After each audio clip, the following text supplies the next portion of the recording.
Hey everybody, it's good to be with you again.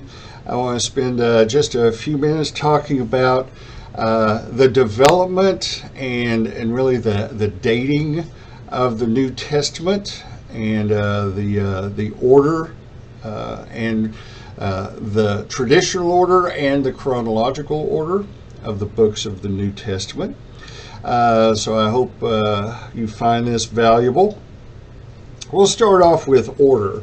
The order in which the books of the New Testament appear differs between some collections of New Testament writings and between some ecclesiastical traditions. In the Latin West, prior to the Latin Vulgate, which is an early 5th century Latin version of the Bible, the four Gospels were arranged in the following order: Matthew, John, Luke, and Mark. But chronologically, the earliest New Testament manuscript written is 1 Thessalonians, the first letter of Paul to the Thessalonian church. And it's followed by, in order, Galatians, 1 Corinthians, Philemon, Philippians, 2 Corinthians, and Romans. Mark's gospel is the earliest gospel that was written. The Gospel of Luke is the last gospel written, and the second letter of Peter is the last epistle that was written, or the last letter that was written. And I'll go back to the previous slide for just a second. You can probably tell that this kind of gives us a sense of the traditional order: Matthew, Mark, Luke, John for the Gospels, the book of Acts, and then Romans through all the letters of Paul, then Paul's letters to individuals, then general letters, and finally ending with the book of Revelation. Okay. But again, when we look at chronology, we're going to get a much different account and different order. In chronology, what I mean is what was written first and what was written last. Okay, so moving right along. Now, the books that eventually found a permanent place in the New Testament were not the only works of Christian literature that were produced in the earliest Christian centuries. Again, you have to remember that there were a plethora of writings that were circulating among the early Christian communities, and ultimately we're looking at around 4 centuries before we have the official canonized version or canon of the New Testament.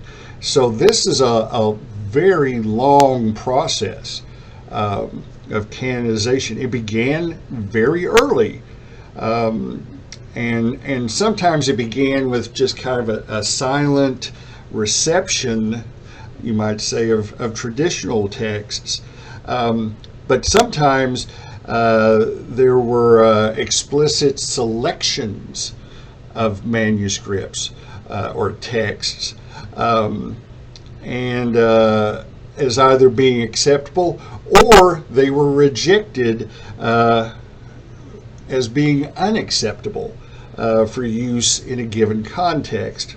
In other words, not all the texts that were acceptable for private use were considered appropriate for use in the church or the liturgy as it was developing.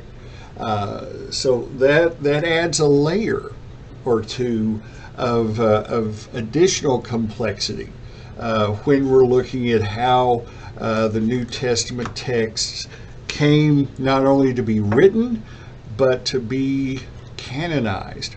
And here is another wonderful, colorful, complicated graphic that I selected for you. I'm sure you'll thank me later. But if you take the time, just try to go through and really see and hopefully appreciate how this canonization process came about. I find it, again, for me personally, fascinating because it's just so richly complicated. But also, it's so historically impressive to me that this was how it was done. Like I said in a previous video, I think most of us who have grown up in a church background, probably as kids, kind of get an idea that somehow the New Testament just appeared and it was all put together and everything was just perfect right then. But that's not how it worked. That's not how this testament came about. And it makes me appreciate it that much more to look at how this process not only began, but how it progressed and how it was finalized. Okay. Here's another timeline graph for you, just to kind of give you an idea of the timelines for different editions of the Bible and the New Testament. Over the course of history, those works of early Christian literature that survived but didn't become part of the New Testament have also been grouped by theologians and scholars. Drawing upon an older term used in early Christianity, modern scholars began to refer to these works of early Christian literature that are not included in the New Testament canon as apocrypha or apocryphal, which means non-canonical. They were important. They had valuable things to say, but for one reason or another, they essentially didn't make the cut to be accepted as official canon by the church councils. Almost all other Christian literature from this period, and sometimes even works that were composed well into the late antiquity, were collected, and they were referred to as the New Testament Apocrypha, although they weren't considered canonical.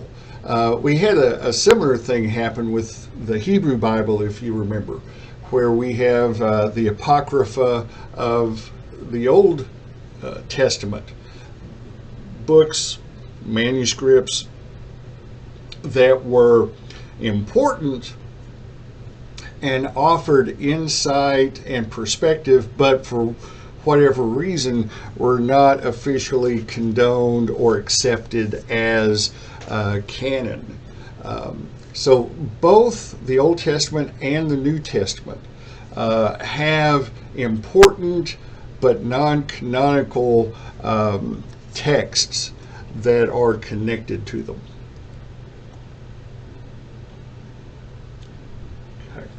I throw this up just to kind of give you a sense of perspective about the history of Christianity.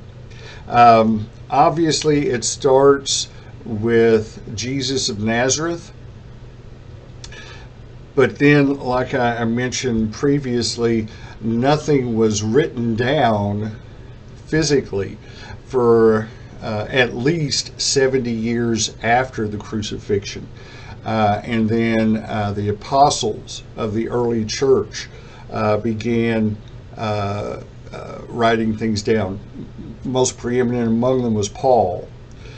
In many respects, Paul is often called the inventor of Christianity, while Jesus is seen as viewed as the founder. And it's precisely because of this time gap and the fact that there were so many oral traditions swirling in those 70 years before Paul began writing. Again, the earliest is Paul's letters to Thessalonians. But after that, you get the early church for about at least 300 years. And then around 4 to 500 BC, we have the church, and then the Great Schism, which separated the church into two halves. The western half became known as the Roman Catholic Church, and the eastern half is known as the Eastern Orthodox Church. And this is where we have Greek Orthodox, Russian Orthodox, Bulgarian Orthodox, etc. Then the Roman Catholic Church continues on during the Dark Ages and well into the medieval period. And it's toward the end of the medieval period and into the Renaissance period that we have the Protestant Reformation. And that occurred for a lot of reasons, but you might say the ignition that set the explosion was Martin Luther's posting of his famous 95 Theses on the door of the Church of Wittenberg, Germany. That was really what was the last straw. But with the Protestant Reformation, we have a split again, a schism from the Protestants and the Catholic Church. Within the Protestant Reformation, we have the Anglican Church. Here in the States, that's called the Episcopal Church. Then we had the Lutheran Church, which was founded by Martin Luther. Then we have the Anabaptists, and there you can see how they've also kind of fragmented. Out of the Anglican Church, we get the Methodist, Quaker, Congregationalist Church, and then out of the Congregationalists, we get the Baptist Church. Out of the Lutheran tradition, we get the evangelical free churches.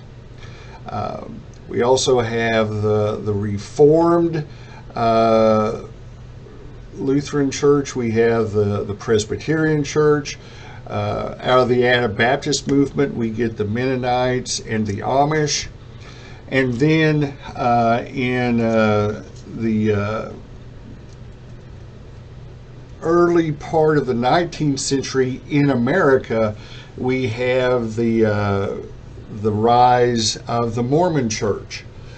So you can kind of see how complicated Christianity and its body of believers and their various interpretations of Scripture have become. So I just wanted to take out this little bit of time just to kind of throw that out to you, just to show you kind of how all this spread out and fragmented. All right, the theme of the New Testament, as we're looking at what holds it together, is, and I'm going to move my face up here a little bit. There you go. The principal point that holds all this together is that Christ's death on the cross is God's means of reconciling an immoral and alienated humanity to the divine, to God Himself. The principal message of the New Testament is this restoration of relationship with God, between man or humanity and God. Even, such major themes like the inauguration of God's kingdom or the establishment of a new covenant, as important as those are subservient to this main theme of the New Testament, which is humanity's reconciliation with God. Reconciliation is also goes by another term, atonement, or you might look at it this way as at-one-ment. It's a returning to unity. And Christ's death serves to make humanity one with God. Not necessarily in a metaphysical way, though that's highly possible, but truly in a more relational way, a relationship of humanity being reconciled to God. That's what flows through every page of the New Testament. Now, going off from that theme, here's just another graph kind of showing how the development of Christian theology came about. And I won't go into the details of it, but I would say, read through this, look at this and decipher it. And you'll see this outline of theological development as it appeared and as it formulated and again developed into what we have now. It's a fascinating area of study. All right, we'll call that a day. Thank you for your time and your attention, and we will see you next time. Onward and upward, my friends. So long.